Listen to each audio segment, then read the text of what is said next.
Hi, welcome back. This is Laura Johnson, and this is Laura Johnson Crafts channel, and I am so happy you decided to click into the video. This is actually a sped up version of Saturday's video. Saturday's video has a lot more detail, a lot more information, and makes a lot more sense. But today I have sped it up for my people that have a little bit, they want to just see the process. You know what I mean?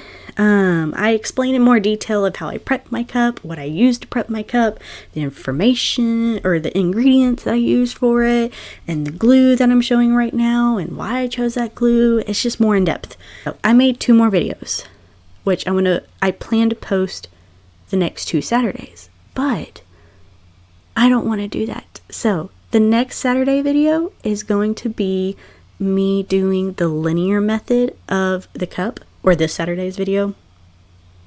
Today's the 15th, so the Saturday 15th, 16th, 17th, the 18th, 19th will be a linear tutorial on how I did the rhinestones in a straight line or horizontal line. It's going to be linear that way.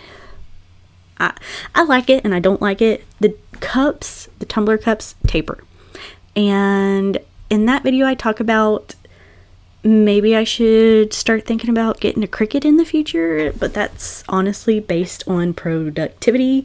So if I need to produce more, I might have to invest in a Cricut, because I just learned you can do a template on your Cricut of the tumblers, which duh, everybody knows that. Like, there's tumbler templates for you to cut out vinyl for and everything for tumblers. But what I found out was that there are templates for rhinestoning on vinyl to put on tumblers. So what you do is, like, you take a glitter vinyl, and I think it's a permanent vinyl, and then somehow you use HTV, heat transfer vinyl, and rhinestones. I didn't really go over the whole tutorial, but it was like literally you can slap it on in 5 minutes and have like 3,000 rhinestones on one tumbler. And that's only if I need to produce like 30 tumblers at a time or something. So I used to have a Cameo. I loved it, but I don't know. Vinyl cutters just really, I don't know. But I also did order a ton of resin.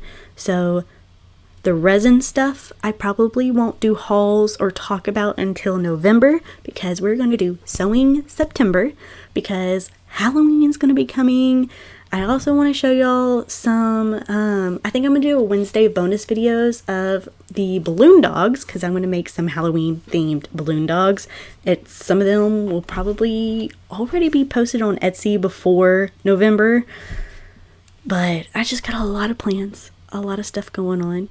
This video, I just wanted to show y'all my process of this tumbler, and, you know, just kind of update y'all on some things, because I have a lot of new people that have joined, so thank you for subscribing. I'm trying to get to 1,000 before 2020. What year are we in? I'm still 2021.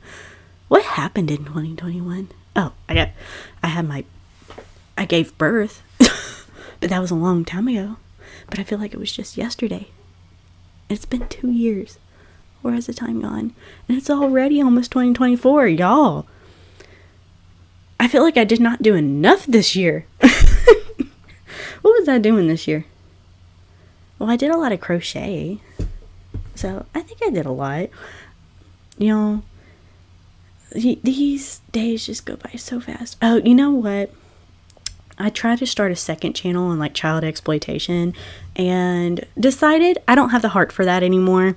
So, like, as y'all can tell, I showed less of my face on this channel, gained a lot of privacy on this channel. You know what I mean? And child exploitation, I wanted to kind of like share my thoughts on that. Didn't work out. I kind of gave up on that. And I support the channels that talk about it, and that's where I'm going to leave it. That's what I'm going to do. I'm going to support the other people that talk about it. But anywhoosies, that's why I got really deep into the crafting just recently, because after I, I can't change people. I need to focus on one thing, and I'm going to focus on this channel. In 2024, I want to focus on this channel a lot more. I want to do a lot more studio type vlogs, a lot more in-depth tutorials. I'm actually liking tutorials. When I started doing crafts, I was like, I really don't want to do crafts because tutorials. I hate tutorials. I hate the step-by-step. My mind, I can barely keep up with my mind. So how am I going to like sit here and like try to explain my crazy thoughts and crazy processes to y'all? But I get, maybe we're all crazy here. I don't know. I'm just rambling on right now. But, the feedback I love. Some people were like, well, I can't see this, or like, I need you to show me this, or like, try doing it this way. I enjoy that. So again, I hated doing tutorials because I thought tutorials are the most boring thing in the world, but I get why us crafters do tutorials. This one girl, I did punch needling, kind of gave up on it for a little bit because I was just getting so frustrated with it. And now it's like, somebody posted a tutorial about how they do punch needling, but their tutorial is like, it makes sense in my brain. They explain it well, or she explains it well. I can't remember who it was, but I'll probably put it in the video. And it just made sense. I was like, that's perfect. That's what I needed. And then I got re-inspired. So hopefully this re-inspires somebody. Hopefully that, just talking about stuff, talking about our crafting journeys, it just makes sense. It all connects us as a community of crafters and stuff like that. And I would like to talk more about like Etsy and like how I started my Etsy and stuff, but honestly my Etsy has gone nowhere.